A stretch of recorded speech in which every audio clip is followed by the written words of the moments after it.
இப்போ நம்ம பார்க்க போகிறது லேண்ட் லாவுடைய 15 மார்க் கொஷின்ஸ் தான் பார்க்க போகிறோம். அதனுடைய கொஷின் அண்ட் ஆன்சர் ரெண்டுமே பார்க்க போகிறோம். இது வந்து அதாவது 10 வருஷ கொஷின் பேப்பர்லேருந்து முக்கியமான கொஷின் எதுவோ அது மட்டும்தான் உங்களுக்கு கொடுத்துருக்கோம். இதில் இங்கிலீஷ் ப்ளஸ் தமிழ் ரெண்டுமே நான் உங்களுக்கு புரியும்படியாக கொடுத்துருக்கேன். நீங்கள் ஒரு தடவைக்கு 2 தடவை நீங்கள் கேட்டீங்க அப்படின்னா கண்டிப்பாக உங்களால் எக்ஸாம் எழுத முடியும், நல்லாவே மார்க் எடுக்க முடியும். சரி, வாங்க வீடியோக்குள்ளே போகலாம். மெயினாக இதை பற்றின ஒரு விஷயம் என்ன அப்படின்னா, அந்த லேண்ட் அக்விசிஷன் ஆக்டில் வந்து 1894 நிலம் என்பது நிலத்திலிருந்து எழும் நன்மைகளை உள்ளடக்கியது. எல்ஜி சட்டம் 1982 நிலம் மற்றும் நிலத்திலிருந்து எழும் உரிமை அல்லது நன்மைகளை உள்ளடக்கியது. விவசாய நோக்கங்களுக்காக பயன்படுத்தப்படும் அல்லது பயன்படுத்தக்கூடிய நிலம், அசையா சொத்தில் நிற்கும் மரம், வளரும் பயிர்கள் போன்றவை அடங்கும். அசையா சொத்தில் நிலம், நிலத்திலிருந்து எழும் பலன்கள் ஆகியவை அடங்கும். அசையா சொத்தில் நிலம், கட்டிடங்கள், பரம்பரை கொடுப்பனவைகள், விளக்குகள் ஆகியவை உள்ளன. ஆங்கில சட்டத்தின் நிலம் என்பது எந்த நிலம், மண் அல்லது பூமி போன்றவற்றை உள்ளடக்கியது அப்படின்னு சொல்லி தான் இதனுடைய ஃபுல்லாக வந்து ஒரு ஷார்ட்டாக உங்களுக்கு கொடுத்துருக்கேன். இதை புரிஞ்சுக்கிட்டீங்கன்னா கண்டிப்பாக உங்களால் இதை எழுத முடியுங்க. நெக்ஸ்ட் போகலாம். இது வந்து என்னென்னா எமிட் டொமைன் அப்படின்றாங்க. எமிட் டொமைன் அப்படின்றதுனா ஃபஸ்ட்டு மொத்தம் மூணு சப்ஹெட்டிங் கொடுத்துருக்காங்க. Doctrine of eminent domain, essential ingredients of eminent domain, அப்புறம் லிமிடேஷன் ஆஃப் எமிட் டொமைன் அப்படின்னு 3 விஷயம் கொடுத்துருக்காங்க. இதில் வந்து கம்பல்சரி அக்யூசேஷன் பண்ணுவாங்க. யாருது ப்ரைவேட் ப்ராப்பர்ட்டியை வந்து பப்ளிக் பர்பஸ்க்காக எடுத்துக்கிறது அப்படின்னு சொல்லியிருக்காங்க. இதுதான் அதன் பற்றின ஃபுல்லு என்னென்னா ஃப்ளைஓவர், ஹைவேஸ், ரயில்வே இது எல்லாமே எடுத்துக்காங்க. அதாவது இம்மூவபிள் ப்ராப்பர்ட்டி தான் இதில் எடுப்பாங்க. மூவபிள் ப்ராப்பர்ட்டி கிடையாது. இம்மூவபிள் ப்ராப்பர்ட்டி எடுத்துக்குவாங்க அப்படின்றாங்க. இது எல்லாமே அதை பற்றி தான் கொடுத்துருக்காங்க. அப்புறம் எசென்ஷியல் இன்க்ரிட் ஆஃப் எமிட் டொமைனில் பார்த்தீங்கன்னா லா ஆத்தரிங் இருக்குது, taken for public purpose, compensation. அதுக்கப்புறம் லிமிடேஷன் ஆஃப் எமிட் டொமைன் அப்படின்றது ஸ்டேட் கேனாட் அக்யூர் த ப்ரைவேட் ப்ராப்பர்ட்டி, பப்ளிக் ப்ராப்பர்ட்டி, அதாவது ஸ்டேட் வந்து எடுத்துக்கிறது. அதுக்கப்புறம் வித்தவுட் ஷேரிங் பப்ளிக் ப்ராப்பர்ட்டியை ப்ரைவேட் ப்ராப்பர்ட்டிக்கு ஷேர் பண்ணாது இன் எனி லா அப்படின்னு சொல்லி கொடுத்துருக்காங்க. இதனுடைய ஷார்ட்டான எக்ஸ்பிளனேஷன் தமிழில் சொல்கிறேன், கேட்டுக்கிட்டே வாங்க. எமிட் டொமைன் என்றால் தனியார் சொத்தை கையகப்படுத்துதல். சொத்து என்பது அசையும் அல்லது அசையா சொத்துக்களை உள்ளடக்கியது. புகழ்பெற்ற டொமைன் சாலஸ் பாப்லி எஸ்ட் உச் லெக்ஸ் வந்து அவர் தான் கொண்டு வந்தார். எமிட் டொமைன் சலூஸ் பாப்லி எஸ் சுப்ரீம் லெஸ் அவர் மூலயமா தான் இது கொண்டு வரப்பட்டுச்சு. அடிப்படையாக கொண்டது. எமிட் டொமைன் என்ற சொல் முதலில் இஸ்யூகோ கிரியோட்டியஸ் என்பவரால் உருவாக்கப்பட்டது. UDHRின் பிரிவு 17 தனியார் சொத்துக்களை உரிமையை அங்கீகரிக்கிறது. இந்திய அரசியலமைப்பு சட்டம் சொத்துரிமையை அங்கீகரிக்கவில்லை. அதுக்கப்புறம் ஆர்டிகல் 300A வந்து சொத்துக்கான சட்டப்பூர்வ உரிமையை வழங்குகிறது. பொது நோக்கத்திற்காக தனியார் சொத்தை அரசு கையகப்படுத்தலாம் அப்படின்னு சொல்லி இதோட முடிச்சிருக்காங்க. அதுக்கு அடுத்த கொஸ்டின்ஸ் பார்க்கலாம். அடுத்த கொஷின் வந்து ப்ரீ இண்டிபெண்ட் பொசிஷன் அப்படின்னு. Pre independence position occupy special place in human life. நிறைய பிளேஸ் வந்து இருந்தது, special place. Doctrine of lapse வந்து ஃபஸ்ட்டு இதில் மொத்தம் எத்தனை சப்ஹெட்டிங் இருக்குன்னா 8 சப்ஹெட்டிங் இருக்குது. 8 சப்ஹெட்டிங்கை பற்றி பார்க்குறோம். அது பார்த்தீங்கன்னா ஃபஸ்ட்டு வந்து டாக்ட்ரைன் ஆஃப் லாப்ஸு, ரெண்டாவது டியூயல் கவர்மெண்ட்டு, மூன்றாவது permanent settlement, zamindar system, jagirdari system, major inam. அதுக்கப்புறம் அது பாருங்கள், permanent settlement act 1973, zamindar system இருக்குது, jagirdari system and major inam and minor inam, ryotwari system. மொத்தம் 8 பற்றி கொடுத்துருக்காங்க. ஜஸ்ட்டு ஒரு 2 பாயிண்ட் மட்டும் தெரிஞ்சுக்கலாம். இதில் வந்து டாக்ட்ரைன் ஆஃப் லாப்ஸ் வந்து எப்போனா 1848 1854 வரைக்கும் கொண்டு வரப்பட்டது. இது வந்து governor general of Indian between 1842 1856 வரைக்கும் இது கொண்டு வந்தாங்க. ஒன்றும் இல்லைங்க, இதை பற்றின ஒரு விஷயம் சொல்லிடுறேன். ஏன்னா சில டைம்ஸ் இது 3 மார்க் கொஸ்டின்லாம் கேட்குறாங்க. இது வந்து வருடாந்திர வருவாயை அதிகரிப்பதை நோக்கமாக கொண்டு ஒரு இணைப்பு கொள்கையாகும். இது 1848 1856 இடையில் இந்தியாவின் கவர்னர் ஜெனரலாக இருந்த லார்ட் டல்ஹவுசி என்பவரால் உருவாக்கப்பட்டது. கோட்பாட்டின்படி பிரிட்டிஷ் கிழக்கிந்திய கம்பெனியின் நேரடி செல்வாக்கின் கீழ் எந்த சுதேச மாநிலமும் அல்லது பிரதேசமும் ஆட்சியாளர் வெளிப்படையாக திறமையற்றவராக இருந்தால் தானாகவே இணைக்கப்படும், அல்லது நேரடி வாரிசு இல்லாமல் இறந்து விட்டார் இருந்தாலும் அப்படி இணைஞ்சிடுவாங்க. இப்போது இந்தியர்கள் இந்த கோட்பாட்டையும் அதன் பயன்பாட்டையும் சட்டவிரோதமாக கருதினர். எடுத்துக்காட்டாக இந்த கோட்பாட்டை பயன்படுத்தி கிழக்கிந்திய கம்பெனி சதாரா 1848 வந்து ஜெய்ப்பூர் மற்றும் சபல்பூர், 1849 நாக்பூர் மற்றும் ஜான்சி, 1854 ஆகிய சமஸ்தானங்களை கைப்பற்றியது. எதுனா இந்த லேப்ஸ். அப்போனா அங்கே யாரும் அதுக்கு அதாவது தகுதியானவங்க இல்லை, சண்டை போட்டு தகுதியானவங்கன்னா அதையும் அரசே எடுத்துக்கும். அவங்களுக்கு வாரிசு இல்லைன்னாலும் அதையும் அரசே எடுத்துக்கும். இதை வந்து தவிர்த்தாங்க. அப்போ தான் இந்த ஜெய்ப்பூர், சபல்பூர், ஜான்சி, நாக்பூர் இதெல்லாமே அவங்க கண்ட்ரோலுக்கு கொண்டு வந்துட்டாங்க அப்படின்றாங்க. அதுக்கு அடுத்தது வந்து டூயல் கவர்மெண்ட்னா இரட்டை அரசாங்கம் இருந்துச்சு. இந்த எப்போ வந்துச்சுன்னா 1765 1772 வரைக்கும் இருந்துச்சு. இந்த இரட்டை ஆட்சி முறை என்று அழைக்கப்படுகிறது. கிழக்கிந்திய கம்பெனி 1965 வங்காளத்தின் மீது உச்ச கட்டுப்பாட்டை பெற்றது.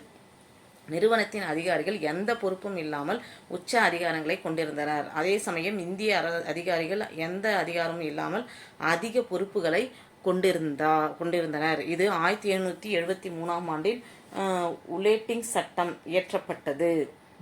அதுக்கப்புறம் 1773 ஒழுங்குபடுத்தும் சட்டம் இயற்றப்படுவதற்கு வழிவகுத்தது. இந்த நிறுவனத்தின் விவகாரங்களை ஒழுங்குபடுத்துவதற்கு இது நடைமுறைக்கு கொண்டு வரப்பட்டது. பின்னர் பிரித்தானிய கிழக்கிந்திய கம்பெனியின் நிர்வாகத்தை பிரிட்டிஷ் அரசாங்கத்தின் கட்டுப்பாட்டிற்குள் கொண்டுவர பிரிட்டிஷ் பாராளுமன்றத்தின் 1784 பிட்ஸ் இந்தியா சட்டம் இயற்றப்பட்டது அப்படின்னு சொல்கிறாங்க. அதுக்கப்புறம் பர்மனன்ட் செட்டில்மெண்ட் எப்போ வந்துச்சு? 1773 வந்துடுச்சு.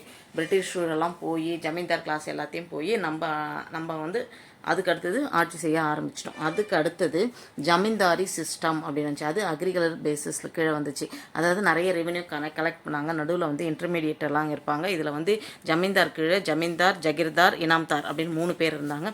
அது யாருன்னா jagirdari system. Indian tax system was jagirdar. Derived from the 2 person word. யாருன்னா ஜகீர் மீன்ஸ்னா ஹோல்டிங் லேண்ட், அவங்க வந்து வச்சிட்டு இருக்காங்க. தார் மீன்ஸ்னா அஃபீஷியல் அப்படின்றாங்க. இது முஸ்லீம் ரூல் 13ஆம் நூற்றாண்டில் கொண்டு வரப்பட்டது. அப்போ ஃபுடரல் வந்து லேண்ட் லான், jagirdar estate, jagir, short tenant அப்படின்னு சொல்கிறாங்க. மேஜர் இனாம், மைனர் இனாம் அப்படின்றாங்க. அப்படின்னா inam means gift or free gift அப்படின்னு கொடுக்குறது தான் இனாம், லேண்ட் ரெவென்யூ. அது வந்து முகமதம் பீரியடில் இருந்துச்சு அப்படின்றாங்க. அது மேஜர் இனாம், மைனர் இனாம். அடுத்து ரயத்வாரி சிஸ்டம் அப்படின்றது என்னென்னா, இது வந்து some part of the British இந்தியாவில் இருந்தது. 2 மெயின் சிஸ்டம் இருந்தது. ஒன்று கலெக்டரி ரெவென்யூ, அப்புறம் பட்டா கொடுப்பாங்க. இது 30 வருஷம் 30 இயர்ஸ் இருக்குது. சர் தாமஸ் அவர்களால் இது கொண்டு வரப்பட்டது. நெக்ஸ்ட் பார்க்கலாம். இதுதான் வந்து ப்ரீ இண்டிபெண்டன்ட் பார்ட்டிஷன். மொத்தம் இது இருக்கிற 8 மட்டும் படிச்சுக்கோங்க. ஒன்று வந்து என்னென்னா டாக்டரின் ஆஃப் லேப்ஸு, 2வது டியூயல் கவர்மெண்ட்டு, 3வது பெர்மனண்ட்டாக செட்டில் ஆகிடுது. அதுக்கப்புறம் ஜமீன்தாரி சிஸ்டம், ஜகீர்தாரி சிஸ்டம், அப்புறம் ஜமீன்தாரி, ஜகர்தாரி, அதுக்கப்புறம் மேஜர் இனம், மைனர் இனம், அப்புறம் ரயத்வாரி சிஸ்டம். இந்த 8ஐயும் வச்சு நீங்கள் எழுதிடுங்க. நெக்ஸ்ட் பார்க்கலாம். இதுலேயே வந்து நீங்கள் ஷார்ட்டாக இதை தெரிஞ்சுக்கணும். ப்ரீ இண்டிபெண்டன்ஸ் அப்படின்னு பார்த்தீங்கன்னா ஒன்றும் இல்லைங்க, அந்த லேப்ஸ் கோட்பாடு இருக்கு இல்லையா, அது ஆண்டு வருவாயை அதிகரிப்பதை நோக்கமாக கொண்டது. அதுக்கப்புறம் 1865 கிழக்கிந்திய கம்பெனி வங்காளத்தின் மீது கட்டுப்பாட்டை கைப்பற்றியது. நிரந்தர தீர்வு காரன் வார்ஸ் கோட் என்றும் அழைக்கப்பட்டது. நில வருவாய் சேவை நிரந்தரமாக நிர்ணயிக்கப்பட்டது. அதுக்கப்புறம் 1793 தீர்வு சட்டம் ஜமீன்தார் வர்க்கம் மிகவும் சக்தி வாய்ந்ததாக மாறியது. எப்போனா 1793 தான் அதிகமாக இருந்தது. ஜமீன்தார் உத்தியோகபூர்வ முகலாயராக இருந்தால் விவசாயிகளிடமிருந்து வரி வசூலிக்கிறார் அப்படின்னு சொல்லி இதில் முடிச்சிருக்காங்க. அடுத்தது பார்க்கலாம். இப்போ நம்ம பார்த்தது என்னென்னா ப்ரீ இண்டிபெண்டன்ட் பொசிஷன் பார்த்துருக்கோம். அடுத்தது வந்து போஸ்ட் இண்டிபெண்டன்ட் பொசிஷன். இது போஸ்ட் இண்டிபெண்டன்ட் பொசிஷனில் வந்து அதுக்கப்புறம் அது வந்து own importance from ancient fine with modern age 40% of area intermediate turn over இவங்கெல்லாம் வந்து யாருமே zamindar, jagirdar, inam, main intention, maximum rent from the, அதாவது 60% தான் land covered by the ryotwari சிஸ்டத்துக்கு. ரயத்வாரி சிஸ்டம் 60% கவர் பண்ணிச்சு. 40% இவங்க வந்து வச்சுட்டு இருந்தாங்க. அதுக்கடுத்தது constitution of India and direct principle of state பாலிசியில் கொடுத்துருக்காங்க. ஆர்டிகல் 38. இதில் வந்து என்னென்னா டு ப்ரொமோட் பை த அவங்கள ப்ரொடெக்ட் பண்ணுறது.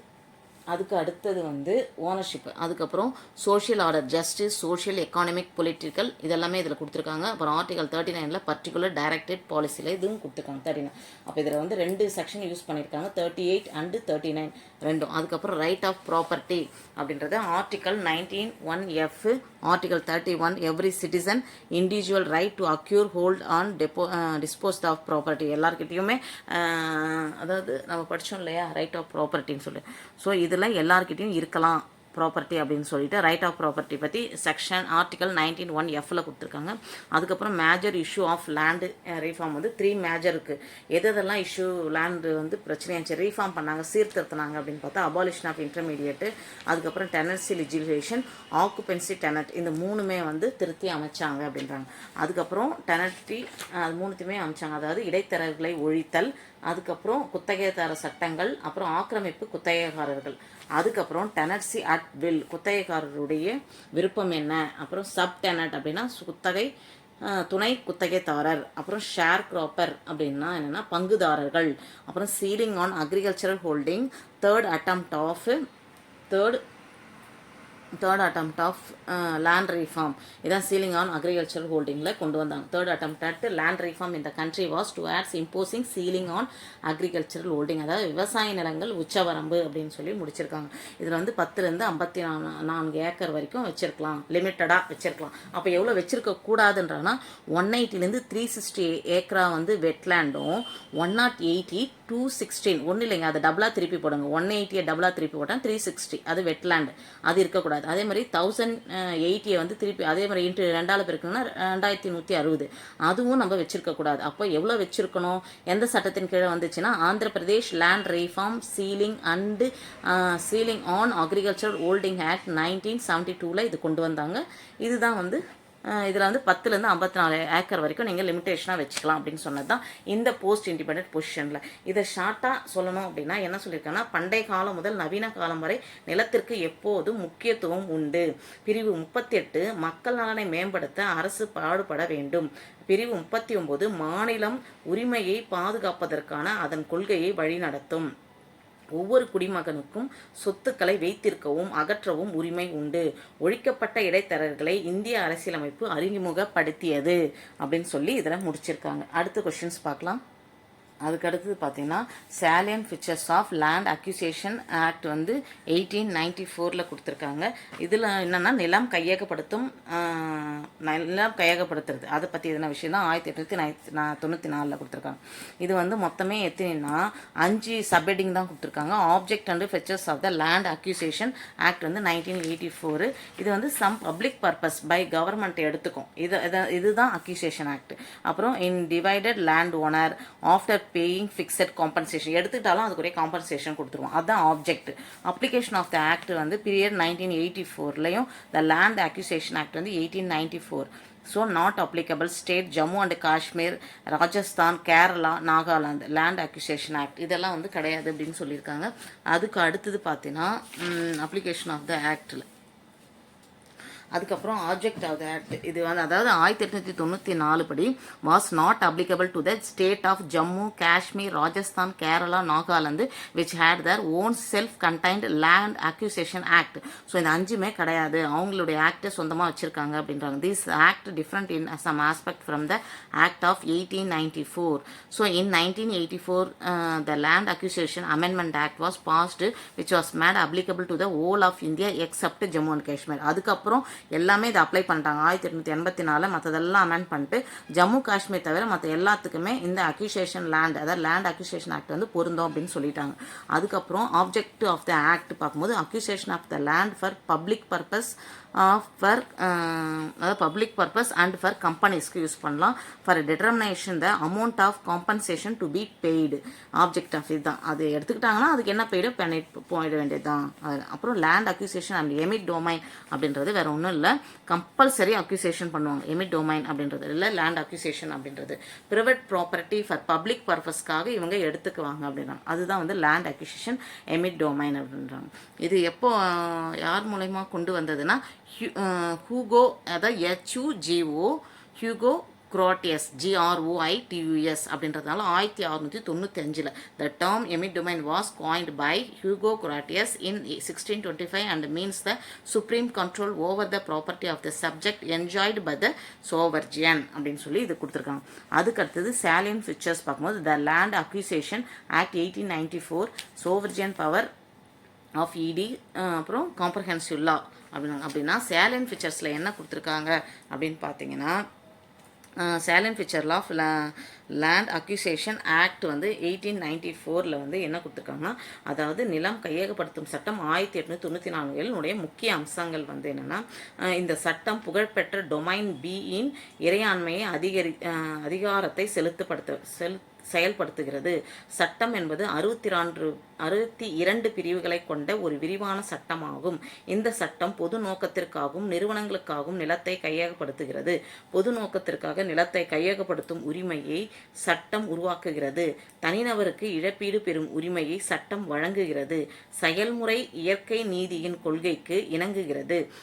அடுத்தது வந்து இந்த சட்டம் நியாயமான இழப்பீடு வழங்குவதற்கான ஏற்பாடுகளை செய்தது. சட்டம் தன்னிச்சையான இழப்பிற்கு எதிராக பாதுகாப்புகளை வழங்கியது அப்படின்னு சொல்லிட்டு சேலியன் ஃபீச்சர்ஸை பற்றி தனித்தனியாக அது சொல்கிறாங்க. அதுக்கு அடுத்தது இதனுடைய ஷார்ட்டாக என்ன சொல்லலாம் அப்படின்னா, land acquisition means acquiring of land for public purpose. அதாவது இது நிலம் கையகப்படுத்துறது பொது நோக்கத்திற்கு நிலத்தை கையகப்படுத்தியதற்கு அதுக்காக தான் கையகப்படுத்துகிறாங்க. நிலம் கையகப்படுத்தும் சட்டத்தின் நோக்கம் வந்து சட்டத்தை திருத்துவது. பொது நோக்கத்திற்காக நிலம் கையகப்படுத்தணும், இழப்பீடு தொகையை நிர்ணயிக்கணும். அதுக்கப்புறம் டொமைன் வந்து எமிட் டொமைன் என்பது பிரைவேட் நிறுவனத்தை கட்டாயமாக கையகப்படுத்துவதாகும். பொது நோக்கத்திற்காக தான். ஸோ ப்ரைவேட் ப்ராப்பர்ட்டியை பப்ளிக் பர்பஸ்க்காக யூஸ் பண்ணலாம் அப்படின்றது தான் இந்த salient feature land acquisition act 1894 நாம் தெரிஞ்சுக்கிற ஒரு விஷயம். நெக்ஸ்ட் போகலாங்க. அடுத்தது வந்து procedure for acquisition of land அதை பற்றி கொடுத்துருக்காங்க. அப்படின்னா என்ன ப்ரொசீஜர் இருக்குது நிலத்தை கையகப்படுத்துறதுக்கு அப்படின்னு சொல்லிட்டு இதில் வந்து detail procedure for acquiring private land for purpose. அதே தான் நம்ம இப்போ என்ன படித்தோமோ அதே தான் அதை பற்றி எழுதணும். இதில் வந்து ஸ்டேஜ் 1, ஸ்டேஜ் 2, ஸ்டேஜ் 3, ஸ்டேஜ் 4 போட்டிருக்காங்க. ஸ்டேஜ் 1 வந்து ஐடென்டிஃபை எந்த லேண்டை ஐடென்டிஃபை பண்ணுறோம். ப்ரிலிமினரி ஸ்டெப் இது அப்ரோப்ரியேட் கவர்மெண்ட்டால் ஃபஸ்ட்டு ஸ்டெப் ஸ்டார்ட் ஆச்சு. ரெண்டாவது ஸ்டெப் வந்து என்னென்னா issue of land, issue of preliminary notification, பூர்வாங்க அறிவிப்பினுடைய வெளியீடு. அதில் வந்து அங்கீகரிக்கப்பட்ட அதிகாரிகளுடைய நுழைவு வந்து அதில் இருக்கும் அப்படின்றாங்க. அதுக்கு அடுத்தது வந்து என்ட்ரி ஆஃப் ஆத்தரைஸ்ட் ஆஃபீஸர். அதில் எதுலனா செக்ஷன் ஸ்டெப் 2ல் இருக்குது. அதாவது ஸ்டெப் 1லேயே இருக்குது இதுலேயே. அதுக்கப்புறம் பூர்வாங்க அறிப்பின் வெளியீடு இருக்கும், அங்கீகரிக்கப்பட்ட அதிகாரிகளுடைய நுழைவு, அதாவது என்ட்ரி ஆஃப் ஆத்தரைஸ்ட் ஆஃபீஸர். அதுக்கப்புறம் ஆட்சேபனையை கேட்கறது, இயரிங் ஆஃப் அப்ஜெக்ஷன். இது எல்லாமே இது ஃபஸ்ட்டில் வந்துடும். ஸ்டெப் 2ல் வந்து இஷ்யூ ஆஃப் ப்ரிலிமினரி நோட்டிஃபிகேஷன். அதில் என்ன வரும் அப்படின்னா செக்ஷன் 4(1)ல் வந்து இதில் செக்ஷன் 2ல் வந்து என்ன வரும்னா 4(1)ல் வந்து நோட்டிஃபிகேஷன் இந்த அஃபிஷியல் கெட்டஸ் 2 டெய்லி நியூஸ் பேப்பரில் வரும். அதுக்கப்புறம் பப்ளிகேஷன் ஆஃப் டிக்ளரேஷன் செக்ஷன் 5 இதிலே வந்து பப்ளிகேஷன் வந்து டிக்ளரேஷன் பண்ணுவாங்க. அதுக்கப்புறம் டேக்கிங் மொத்தம் எத்தனை ஸ்டெப்ஸ்னால் ஸ்டேஜ் 1, ஸ்டேஜ் 2, ஸ்டேஜ் 3, ஸ்டேஜ் 3 வரைக்கும் கொடுத்துருக்காங்க. இந்த ஸ்டெப் இது அதுக்கப்புறம் ஸ்டேஜ் 3ல் வந்து என்ட்ரி ஆஃப் ஆத்தரைஸ்ட் ஆஃபீஸர். அதில் வந்து by collector of the district is workman can entry in shoe led to the purpose. Step 4 வந்து hearing of objection. ஸோ இந்த 4 ஸ்டெப்ஸை வந்து நம்ம எழுதணும். இதுதான் ப்ரொசீஜர் ஃபார் அக்யூசேஷன் லேண்டு. இது இல்லாமல் வேறு என்னெல்லாம் கொடுத்துருக்காங்கன்னா இது ப்ரொசீஜர் அக்யூசேஷன் லேண்டை இந்த 4. அதுக்கப்புறம் ரெண்டாவது ஸ்டேஜில் பார்த்தீங்கன்னா ஸ்டெப்பு 5ல் வந்து பப்ளிகேஷன் ஆஃப் டிக்ளரேஷன் பண்ணுறாங்க, அதாவது பிரகடனத்தை வந்து வெளியிடுறாங்க. ஸ்டெப் 6ல் வந்து என்ன கொடுத்துருக்காங்கன்னா நிலம் வந்து கையகப்படுத்துவதற்கான உத்தரவை வந்து கையில் எடுக்கிறாங்க. அது வந்து ஸ்டெப் 6ல், அதாவது ஸ்டேஜ் 2ல் வந்து 5, 6 2 ஸ்டெப்ஸ் கொடுத்துருக்காங்க. அதுக்கப்புறம் ஸ்டேஜ் 3ல் வந்து என்ன கொடுத்துருக்காங்க அப்படின்னா மொத்தம் 5 விஷயம் கொடுத்துருக்காங்க. அதாவது step 7, step 8, step 9, step 10, step 11 கொடுத்துருக்காங்க. அதில் வந்து ஆர்வமுள்ள நபருக்கு பொது அறிவிப்பை வழங்குதல், அதாவது issue of public notice to the person interested. Collector மூலம் விசாரணை மற்றும் விருது. அதுக்கப்புறம் கலெக்டர் விருது வழங்கப்பட்டது. நிலத்தை கையகப்படுத்துதல், அவசர காலத்தில் சிறப்பு அதிகாரங்கள், award by the collector, taking over possession of land, special power in case of urgency அப்படின்னு சொல்லி இதில் முடிக்கிறாங்க. இதில் வந்து அந்த அவார்டு பை த கலெக்டர் மட்டும் சம்டைம்ஸ் வந்து நம்ம 3 மார்க் கொஷின்ஸில் கேட்குறாங்க. என்ன அப்படின்னா அப்படி என்ன இருக்குது அவார்டு பை த கலெக்டர்னா கலெக்டர் விசாரணை நடத்திய பிறகு கலெக்டருக்கும் ஆர்வமுள்ள நபருக்கும் இடையே இறுதி மற்றும் உறுதியான ஆதாரமாக ஒரு விருதை அனுப்புகிறார். விருது வழங்கப்படும் போது தனிப்பட்ட முறையிலோ அல்லது அவர்களின் நிதிகளாலோ வராத ஆர்வமுள்ள நபர்களுக்கு கலெக்டர் தனது விருது குறித்து அறிவிப்பை உடனடியாக வழங்க வேண்டும். ஆர்வமுள்ள அனைத்து நபர்களுக்கும் கலெக்டருக்கும் இடையிலான ஒப்பந்தத்தின் அடிப்படையில் ஒரு விருது வழங்கப்படலாம். உரிய அரசு அல்லது அதன் அங்கீகரிக்கப்பட்ட அலுவலரின் முன் அனுமதியின்றி கலெக்டரால் விருது வழங்கப்படாது. உரிய அரசால் குறிப்பிடப்படும் வழக்குகளை பொறுத்தமட்டில் அத்தகைய அங்கீகாரம் இல்லாமல் அத்தகைய விருதை வழங்குவதற்கு உரிய அரசாங்கம் கலெக்டர் உத்தரவிடலாம் அப்படின்னு சொல்லி இதை முடிச்சிருக்காங்க. இதுதான் வந்து procedure for acquisition of land. Next போகலாம். இது அதுக்கு அடுத்தது என்ன கொஷின்ஸ்னால் Andhra Pradesh land reform ceiling on agricultural holding act வந்து 1973 கொண்டு வந்தாங்க. அப்படின்னா என்னென்னா ஆந்திர பிரதேஷ் நில சீர்திருத்த சீலிங் அண்ட் அக்ரிகல்ச்சரல் ஹோல்டிங்னா அதாவது விவசாய நில உச்சவரம்பு சட்டம் 1973 அப்படின்னு சொல்லி கொடுத்துருக்காங்க. அப்போது salient features of the Andhra Pradesh land reform ceiling and agricultural holding act 1973 கொண்டு வந்தாங்க. அதுக்கப்புறம் ஃபோர்ஸ் ஃப்ரம் ஜான்வரி 1 1975 10 ஏக்கர்லேருந்து 54 ஏக்கர் வரைக்கும் வச்சுருக்கலாம். சீலிங் லேண்ட் வந்து லிமிட் ரேஞ்ச் வந்து 10லேருந்து 50 ஏக்கர் வரைக்கும். ஆப்ஜெக்ட் அண்ட் ஸ்கோப் கொடுத்துருக்காங்க. இது மொத்தம் எத்தனை சப்ஹெட்டிங் கொடுத்துருக்காங்கன்னா 4 சப்ஹெட்டிங் கொடுத்துருக்காங்க. ஃபஸ்ட்டு வந்து சேலன் ஃபிச்சர்ஸ் எழுதினோம், ரெண்டாவது சீலிங் லேண்டு, அப்புறம் ஆப்ஜெக்ட் அண்ட் ஸ்கோப். ஆப்ஜெக்ட் என்னது distribute agriculture land less and other person, யாருக்கு லேண்ட் இல்லையோ அவங்களுக்கு கொடுக்குறது. இதுதான் இதனுடைய நோக்கம். Salient features of the act அதனுடைய சிறப்பம்சங்கள் அப்படின்னு பார்க்கும்போது fixation of ceiling and take over surplus and நிறைய ஃபிக்ஸ் ஆகிருக்கு அப்படின்னா அவங்களுக்கு வந்து அதிகப்படியாக இருக்கிற நிலத்தை கொடுக்கறது. அதுக்கப்புறம் கமன்ஸ்மெண்ட் 30 செக்ஷன் இதனுடைய அதாவது கமன்ஸ்மெண்ட் இதுவும் அதாவது சேலன் ஃபிச்சர்ஸில் இது வரக்கூடியது. இதனுடைய செக்ஷன் பார்த்தீங்கன்னா 30 செக்ஷன் கொடுத்துருக்காங்க. அதுக்கு அடுத்தது இது வந்து ஆரம்பம். அதுக்கப்புறம் எஃபெக்ட் டு த பாலிசி அப்படின்னாங்க, அதாவது கொள்கைகளினுடைய விளைவு என்ன, செக்ஷன் 2 ஆர்டிகல் 30 கொடுத்துருக்காங்க.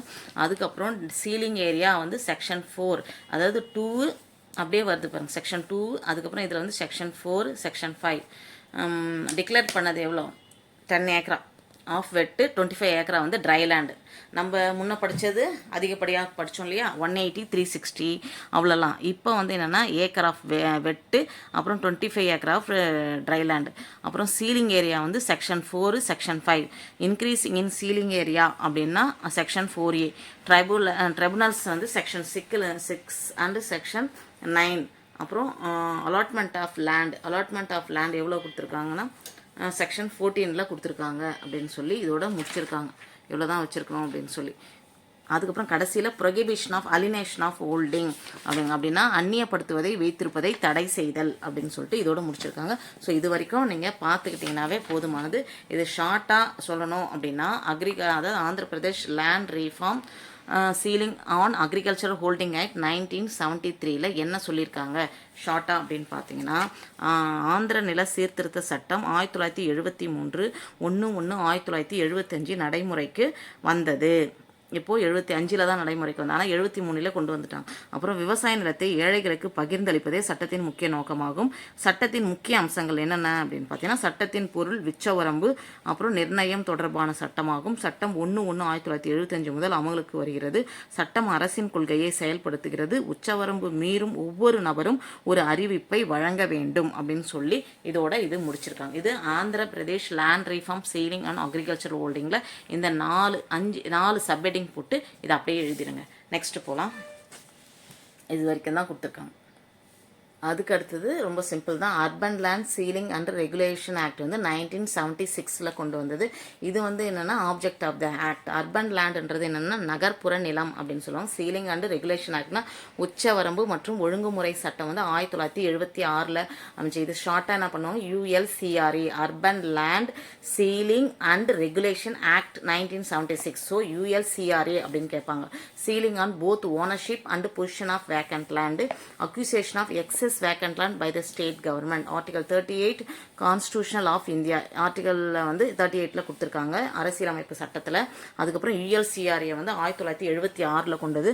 64 அர்பன் அக்ளோமரேஷன் ஸ்ப்ரெட் ஆயிருக்கு over 70 state and 3 union territories and covered towns. இந்த சட்டத்தின் கீழே கவர் ஆகுது. அப்போ 2 lakhs per the 1971 சென்சஸில் கொண்டு வந்திருக்காங்க. ஸோ இதனுடைய ஷார்ட்டான ஆன்சர். இதுலேயும் salient features of the act வந்து இதுலேயும் கொடுத்துருக்காங்க. இதனுடைய ஷார்ட்டாக நம்ம எப்படி படிக்கலாம் அப்படின்னு பார்த்தீங்கன்னா,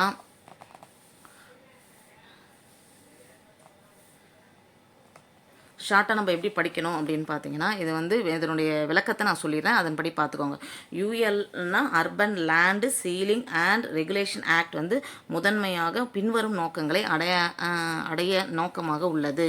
அவர்கள் என்னென்ன அப்படின்னு பார்த்தீங்கன்னா, நகர்ப்புற சொத்துக்கள் குவிவதை தடுக்க, நகர்ப்புற சொத்துக்களில் ஊகங்கள் மற்றும் லாபம் ஈட்டுவதை கைது செய்ய, அதுக்கப்புறம் நகர்ப்புற ஒருங்கிணைப்பில் நிலத்தின் சமூக சமூகமயமாக்கலை ஏற்படுத்துதல், நகர்ப்புற நிலத்தின் சமமான பங்கீடு உறுதி, ஆடம்பர வீடுகள் கட்டுவதை ஊக்கப்படுத்துதல், கட்டுமான பொருட்களை வெளிப்படையாக பயன்படுத்துவதை தடுக்க, பொருட்களின் சமமான விநியோகம் மற்றும் பயன்பாட்டை உறுதி செய்ய, ஒழுங்கான நகரமயமாக்கலை பாதுகாக்க.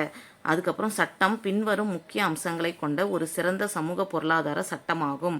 அவர்கள் காலி நிலத்தின் உரிமை மற்றும் உடைமை மீதான உச்சவரம்பு, அதிகப்படியான காலி நிலத்தை மாநில அரசு கையகப்படுத்துதல், அதிகப்படியான காலி நிலத்தை கையகப்படுத்துவதற்கான கட்டணம், குறிப்பிட்ட வகை காலி நிலங்களுக்கு விலக்கு அளித்தல், அப்புறம் உச்சவரம்பு வரம்பிற்குள் காலி நிலத்தை மாற்றுவதை ஒழுங்குபடுத்துதல், நகர்ப்புறம் அல்லது நகர்ப்புற நிலத்தை மாற்றுவதை ஒழுங்குபடுத்துதல், கட்டுமான குடியிருப்பு கட்டிடங்களுக்கான பீடம் பகுதி கட்டுப்படுத்துதல், அதாவது restriction plinth area for construction residential building அப்படின்னு சொல்லி இது 2 விஷயங்களை கொடுத்துருக்காங்க. இதுதான் அர்பன் லேண்டு கீழே வருது. அதாவது நகர்ப்புற நிலத்தின் உச்சவரம்பு மற்றும் ஒழுங்குமுறை சட்டம் 1976 கொண்டு வரப்பட்டது.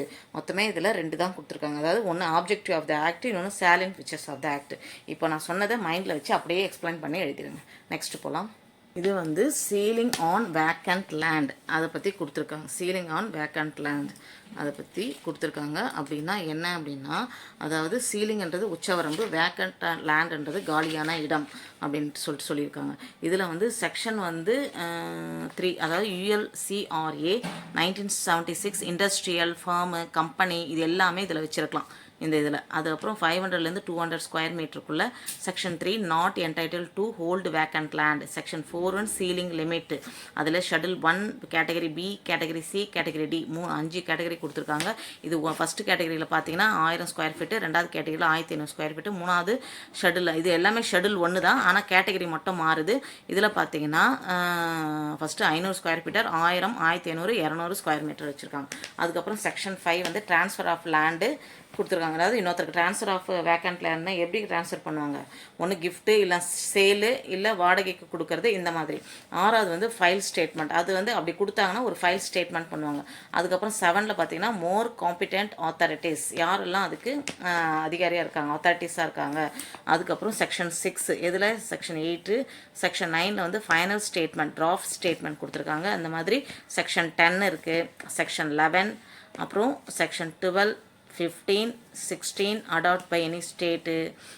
இது எல்லாமே கொஞ்சம் படிச்சுக்கோங்க. அதாவது செக்ஷன் இதிலேருந்து, அதாவது செக்ஷன் 1லேருந்தே 3லேருந்தே ஸ்டார்ட் ஆகுது, அப்படியே கண்டினியூவாக வந்து கடைசியில் 24 வரைக்கும் வருது. நீங்கள் விஜய் லா சீரிஸ் புக்கு வச்சுருந்தீங்க அப்படின்னா நீங்கள் என்ன பண்ணுங்கன்னா 111ஆம் பக்கம் சீலிங் ஆன் வேக்கண்ட் லேண்ட் அப்படின்னு இருக்கும். அதை நீங்கள் ஒரு தடவை பாருங்கள். செக்ஷன் 24 வரைக்குமே இது கொடுத்துருப்பாங்க. Special provision regarding disposal of vacant land in favour of certain person அப்படின்னு சொல்லிட்டு அது வரைக்கும் கொடுத்துருப்பாங்க. இது ஒரு தடவை நீங்கள் அந்த புக்கை பார்த்து படிச்சுக்கோங்க. 111வது பக்கம்.